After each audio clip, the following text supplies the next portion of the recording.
Bonjour à tous et bienvenue pour l'épisode numéro 110 du journal de bord. Alors aujourd'hui cette vidéo je la tourne samedi parce que en fait bah voilà comme j'ai cours le samedi je me suis dit que j'allais regrouper les deux jours pour en faire un. Comme ça bah cette fois-ci vous avez ce qui se passe le samedi alors que d'habitude bah vous le savez pas. Bon en fait c'est surtout parce que j'ai oublié hier et que j'ai pas eu le temps de le faire pendant la nuit parce que sinon je dormais pas. Du coup bah je le fais samedi mais on va dire que c'était pas un oubli, on va dire que tout était calculé comme ça vous avez ce qu'on a fait aujourd'hui. Vendredi, du coup hier, 2 heures de français, elle a rendu le concours blanc. C'est naze, c'est nul en fait. Je l'ai sous les yeux. J'ai eu 4 sur 20. Euh, j'ai pas minoré, il y en a un. Si en fait, ouais, si j'ai minoré, il y a personne qui a eu en dessous. Mais bon, quand même quoi, 4, c'est pas terrible. Voilà. Et en fait, encore pire, c'est que par rapport. Voilà, ça c'est le VS où j'ai eu 4, ça va. C'était celui d'avant, et ben là j'ai re eu 4. Mais bon, au niveau des appréciations, je comprends pas trop, en fait, je sais pas trop comment le prendre. C'est-à-dire qu'avant c'est du votre développement est très confus, et là c'est plus clair. Donc c'est mieux, mais même note.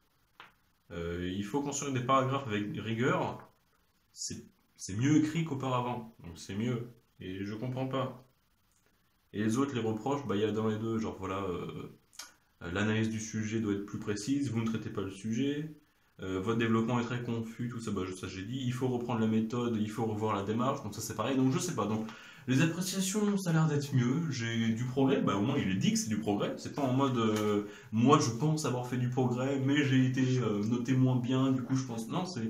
On refait le même atteste qu'il y a du progrès, mais j'ai la même note, donc bon. C'est le français, tu sais, ça fait des années que j'ai arrêté de comprendre ou d'essayer de croire qu'il y avait un vrai barème de notation. Voilà, disons que ma copie était peut-être un peu trop lourde et qu'elle est tombée à la quatrième marche de l'escalier, donc pas de chance. Pas de chance, du coup, bon, voilà. De toute façon, c'est 2 la note éliminatoire à mine pont. Si vraiment c'est 2, c'est mec, vraiment, tu vas chercher. Donc, bon. Bref, du coup, ouais, donc note pas terrible, mais bon, j'ai pas trop compris pourquoi, mais bon, pas terrible quand même. Ensuite, 2 heures de physique, ondes électromagnétiques. Voilà, on a continué le chapitre tout bonnement pendant 2 bonnes heures. Donc voilà, c'était sympa. 2 heures de physique, voilà, rien d'autre à ajouter. Et puis l'après-midi, du coup, 4 heures de maths. 4 heures de maths sur calcul différentiel. Voilà, on a fait que du cours, un peu des exos. Mais sinon, du coup, ouais, le problème de Cauchy, on a corrigé, ça prend longtemps. Genre, ça prend ouais, une demi-heure, 40 minutes à corriger. Du coup, c'est long, c'est un peu chiant, mais bon, faut passer par là. Et puis, ouais, donc voilà, des exos, du cours, rien de plus classique. Et ce matin, du coup, un plaisir de se lever pour les 4 dernières heures de français de la semaine, ce qui fait un total de 22 heures de maths. Non, pas de français, non, heureusement, imagine. Non, 22 heures de maths cette semaine. C'est beaucoup. Une bonne semaine mathématique quand même. Du coup, ce matin, on avait fini le chapitre sur le calcul différentiel. On a fait application géométrique au calcul différentiel. Voilà, genre comment représenter, tu vois, genre on fait des courbes représentatives, tu vois, genre en 2 dimensions, il y a la variable, la fonction, c'est tout, en une dimension. Là, mec, en dimension K, où K c'est un entier, montrer ce que ça vaut. Nous, je crois qu'on s'arrête à 3. Mais théoriquement, on peut aller jusqu'à ce qu'on veut. Mais parce que de toute façon, oui, tu peux pas représenter. Au tableau, tu peux t'arranger, voir, voilà, un plan, c'est ça, en dimension 3 ou 2 où tu t'arranges, un volume. C'est déjà plus compliqué. Alors en dimension 4, c'est même pas possible de. Déjà, l'expliquer, c'est compliqué, mais à le représenter, c'est carrément impossible. Donc là, on a essayé avec des exemples et tout. Ouais, c'était sympa. On a vu, voilà, les fonctions composées, voilà, se ramener en fait quand tu as des équations différentielles plutôt bizarres, te ramener à des équations différentielles relativement simples avec des dérivées partielles. Parce que tu vois qu'il y a certaines équations différentielles qui sont relativement faciles. Voilà, par exemple la fonction f. Si tu sais que la fonction, voilà, genre par exemple f, la fonction, elle varie en fonction de x. Alors on va rester dans le simple. Donc f de x, sa dérivée, donc df sur dx, ou f' de x comme tu veux. Supposons que je fasse genre f' de x plus une fonction genre a de x fois f de x, si ça vaut toujours 0. Donc en gros, tu as la dérivée plus la fonction elle-même fois une autre fonction de x, si ça vaut 0. Alors tu sais que ta fonction, c'est égal. Donc parce que tu as ça, tu es là, attends, je comprends pas, il y a des dérivés, il y a une autre fonction qui sort de on ne sait pas où, tu te dis, mais ça peut ressembler à quoi? Eh ben, en fait, on sait que la fonction f, elle s'écrit exactement sous la forme d'une constante. Ça dépend des conditions initiales, mais tu sais que ça sera toujours une constante, fois exponentielle moins la primitive de la fonction, donc la primitive de a, euh, par rapport à x. Et donc ça, c'est quelque chose qu'on sait faire. Voilà, on le voit en première année, et puis au final, on sait le faire. Là, c'est les dérivées partielles. Donc imagine f de x et de t, par exemple. Par exemple, je sais pas, genre, supposons, comment donner un exemple. Par exemple, voilà, tu vois une corde. Je sais pas, genre voilà, il y a une corde au repos, elle est droite comme ça. Tu mets des élans comme ça, du coup, tu sais, il y a des vagues, et tu veux voir l'écartement par rapport à la ligne. C'est ce qu'on fait avec la corde de Mel. Donc tu vois que vu que ça fait comme ça des sinus, tu stoppes un arrêt donné, bah, selon les x, ça va faire une différente valeur et tout. Voilà, genre là, tu as posé le temps, bah, la corde est comme ça. Et voilà, ça va faire ça du coup. Bah, là, c'est positif, là, c'est négatif, ouais, ça va faire des sinus comme ça. Bah, par exemple, la fonction l'écartement, ça va dépendre de x et du temps. Parce qu'à un point donné, ça peut avoir différentes manières. Parce que voilà, tu stoppes le temps, tu vois que selon le point auquel tu te mets, bah, l'écartement, c'est pas le même. Et aussi, forcément, avec le temps, bah, ça se décale. Du coup, ça dépend en fait de la position et du temps. Et bah, tu peux voir voilà, des différentes fonctions. Bah, tu peux dériver par rapport à x. Donc en gros, si tu bouges en fonction de x, comment est-ce que l'écartement varie? Par exemple, voilà, au début c'est comme ça, et puis après c'est de plus en plus petit, bah, tu vois que la dérivée selon x en ce point-là, bah, c'est négatif. Par rapport au temps, peut-être que si tu avances le temps, bah, l'écartement ça va être de plus en plus grand, donc peut-être que c'est positif. Du coup, bah, c'est plutôt différent. Je peux dire que c'est compliqué, que c'est infâme, non, c'est différent. On nous montre un nouvel angle des mathématiques et des équations différentielles qu'on n'avait pas vraiment abordées. Les dérivées partielles, on l'a vu vite fait en physique. On voit qu'en fait en maths, il faut être beaucoup plus rigoureux parce que c'est bien simple de marquer des ronds f sur des ronds x par exemple. Oui, c'est les dérivées partielles. Au lieu de mettre df sur dx, tu mets des ronds f. C'est un d rond, bizarre. Donc des ronds f sur des ronds x par exemple, c'est quand tu dérives seulement par rapport à x. Mais non, on pensait que c'était ça. Par exemple, si f c'est par exemple du temps et de la position, donc f de t et de x, en physique tu dis des ronds f sur des ronds x, tu dérives par rapport à la position, donc la deuxième variable. Il y a t, il y a x, bah, c'est la deuxième variable. En maths, pas du tout. Ça dépend des conventions, voilà, comment tu dis que ça va marcher, mais en gros, des ronds, une fonction sur des ronds x, bah, même s'il y a du x ou pas, ça veut dire la première variable.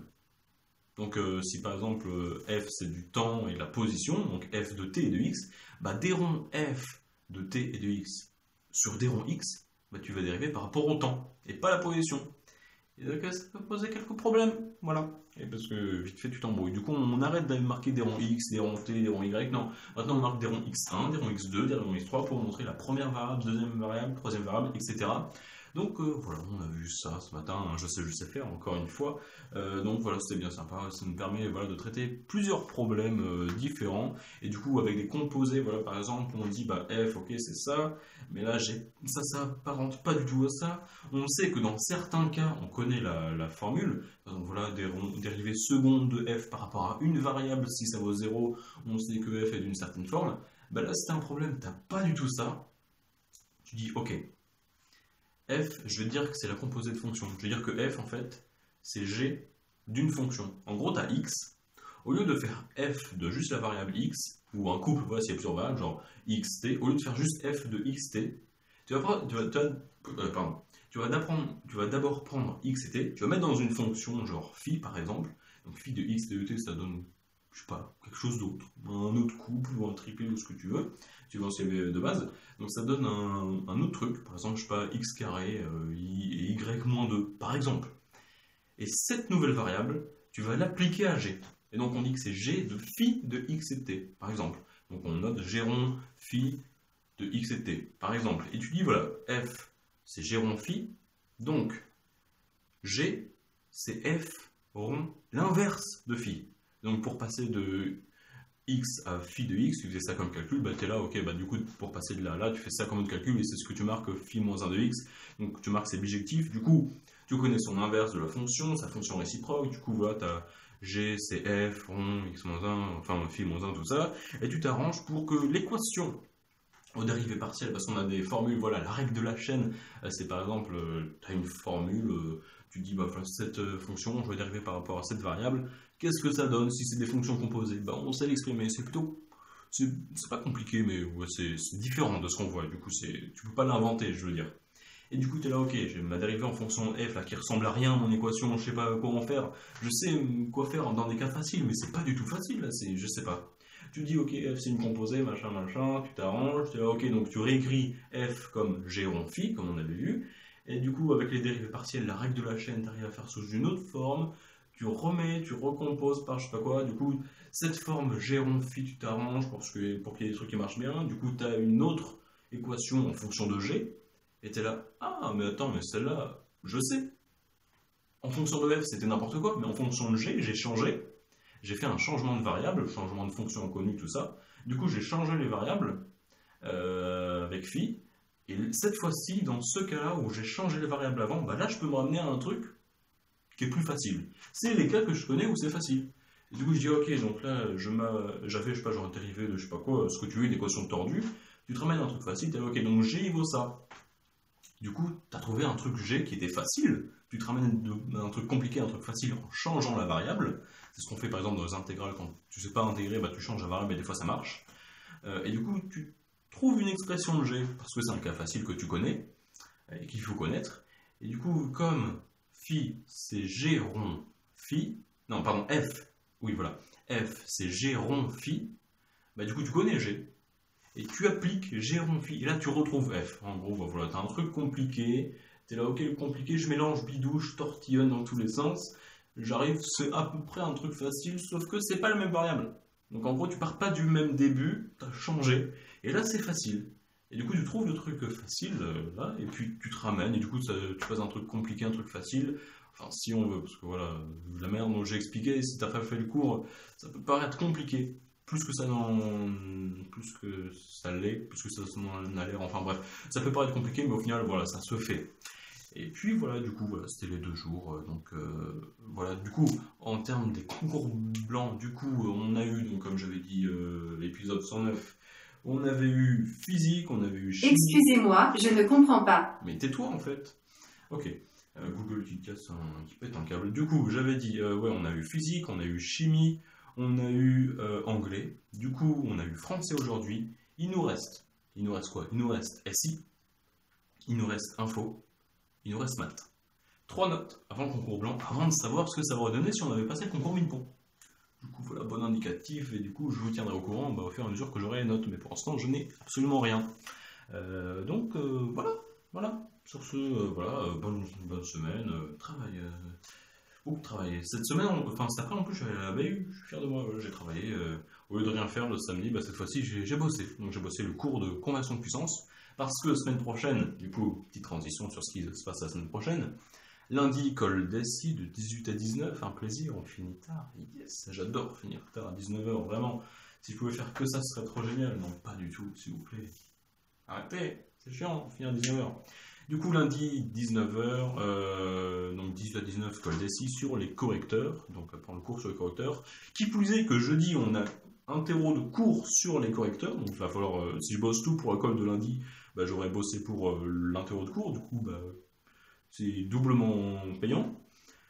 Autre colle mercredi, colle de physique, sur conversion de puissance et tout. Du coup, j'ai tout bossé là, comme ça va me préparer pour la colle. En plus, ça va me préparer pour les concours, normal, parce que jusqu'ici, on n'a pas été interrogé sur les conversions de puissance. Et en plus, pour l'EDS qui tombe dans 2 semaines sur tout que la conversion de puissance. Du coup, ça va encore une fois d'une pierre 3 coups.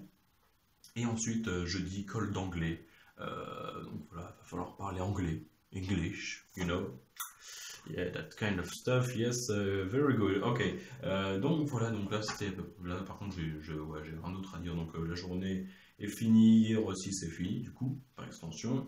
La semaine est finie, je vous ai tout raconté, je vous ai même dit l'école qui passe et même les concours, les trucs qui arrivent. Voilà. Tellement productif cet homme-là, mais donnez-lui un travail. Oh là là. Bref, je m'écarte. Sur ce, je vous laisse, je vous dis à la prochaine, à plus.